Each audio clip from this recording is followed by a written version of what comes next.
Tonight, killing the car tax. We're taking a closer look at one of the most hated expenses in Rhode Island. The governor has said she's interested in phasing it out, and House Speaker Nick Mattiello vowed to eliminate it if he was reelected this November. Well, he was. So, Eyewitness News reporter Danielle North sat down with the speaker in an exclusive interview to find out how exactly he plans to keep that promise. And it's a story you'll see only on Eyewitness News.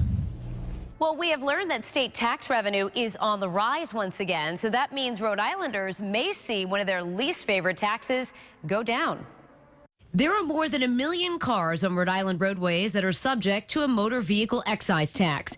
With the statewide average value at more than $9,000 a car, that's almost $215 million in taxes collected by municipalities every single year. Everybody complained about the car tax, and it seemed like there was a period of time that every door I knocked on, folks were complaining about the car tax. During his hard-fought re-election campaign, House Speaker Nicholas Mattiello made a pledge to eliminate the vehicle tax. We're going to enact a plan to reduce with the goal of ultimately eliminating the car tax. So once the election results were final, we wanted to know how he planned to uphold that promise. Realistically, in trying to keep that promise, what do you think we'll be able to see for a number relief in the first year? It's a 5-year plan right now, but it's not one where I tell folks, wait till the 5th year and you're going to see this magical relief. Meaningful relief the first year. And in order to have meaningful relief the first year, you got to take $215 million divided by 5, and we got to be somewhere in that ballpark.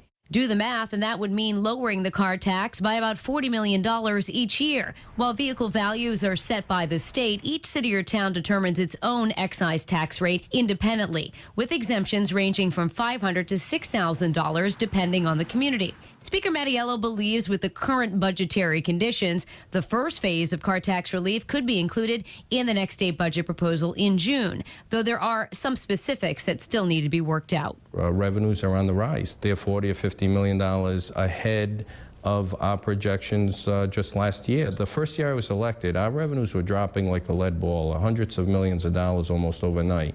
And now we're getting that revenue back. So it's that revenue that we get back that we're going to dedicate to our taxpayers.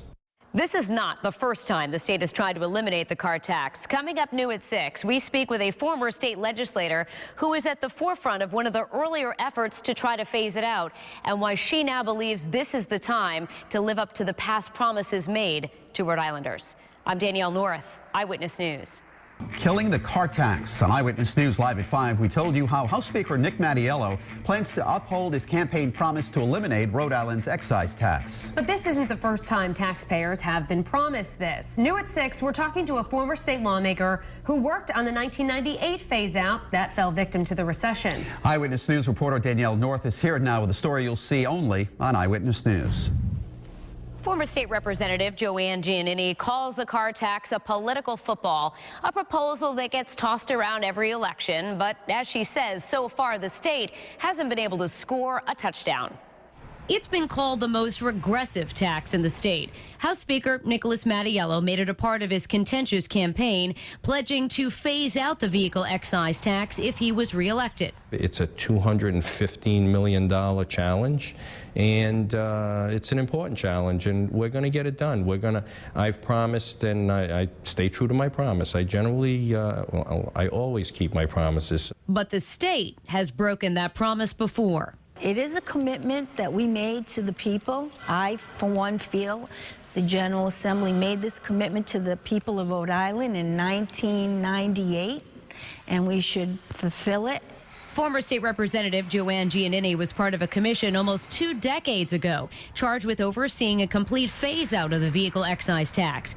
The state came close, but the recession got in the way, and in 2010, lawmakers reversed their support for phasing out the tax, forcing many cities and towns to bring it back. Municipalities can change the rates at a whim, so we really, as a citizen, have no control over it. According to a recent Wallet Hub survey, Rhode Island has the highest average car tax in the country.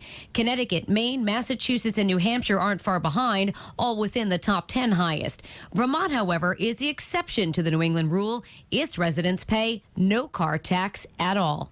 Realistically, in trying to keep that promise, what do you think we'll be able to see for a number relief in the first year? It's a 5-year plan right now, but it's not one where I tell folks, wait till the 5th year and you're going to see this magical relief. Meaningful relief the first year, and in order to have meaningful relief the first year, you got to take $215 million divided by 5, and we got to be somewhere in that ballpark.